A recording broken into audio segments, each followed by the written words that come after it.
UP के हाथरस मुरसान में 7 साल के दलित बच्चे की निर्मम हत्या के मामले में सपा सांसद रामजीलाल सुमन ने की पीड़ित परिवार से मुलाकात की न्याय की मांग। हाथरस जिले के सादाबाद क्षेत्र के मुरसान कोतवाली अंतर्गत खुटीपुरी गांव में 7 वर्षीय दलित बच्चे की 4 दिन पहले हुई हत्या से क्षेत्र में सनसनी फैल गई है।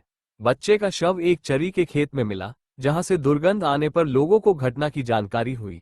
पोस्टमार्टम रिपोर्ट में बच्चे की हत्या की पुष्टि हुई है और कुछ सैंपल जांच के लिए प्रयोगशाला भेजे गए हैं। इस हृदयविदारक घटना के बाद समाजवादी पार्टी के राष्ट्रीय महासचिव, पूर्व केंद्रीय मंत्री और राज्यसभा सांसद रामजीलाल सुमन ने पीड़ित परिवार से मुलाकात की और उन्हें सांत्वना दी।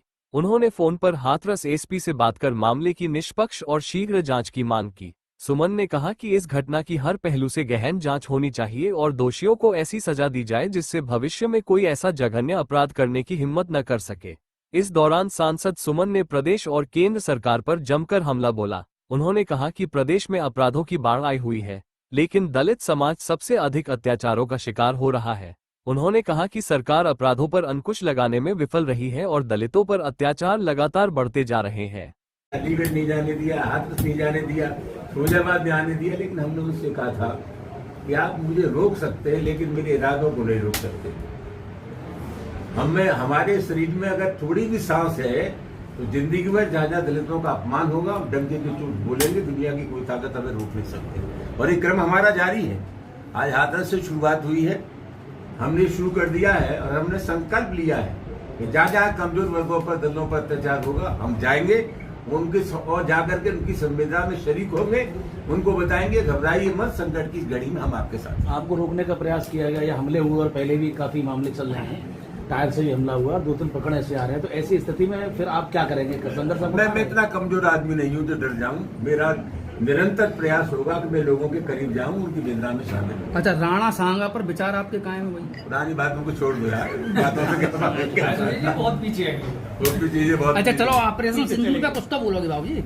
जहाँ तक ऑपरेशन सिंदूर, चलिए, जहाँ तक ऑपरेशन सिंदूर का सवाल है, मैं 2 बातें आपसे कहना चाहूँगा। नंबर 1, जब इन्होंने जम्मू कश्मीर में धारा 370 खत्म की, नोटबंदी की, आप अखबार के लोग हैं, मीडिया के लोग हैं, प्रधानमंत्री और गृह मंत्री ने यह कहा था कि आतंकवाद की हमने कमर तोड़ दी है। तो एक तो मैं सरकार से सवाल पूछना चाहूंगा कि जब आपने आतंकवाद की कमर तोड़ दी तो फिर ये घटना क्यों हुई? इसकी जिम्मेदारी आखिर कौन लेगा? नंबर 1। नंबर 2, ये सीज फायर हुआ, कल 22 मिनट का प्रधानमंत्री का भाषण था, किसको बेवकूफ बना है?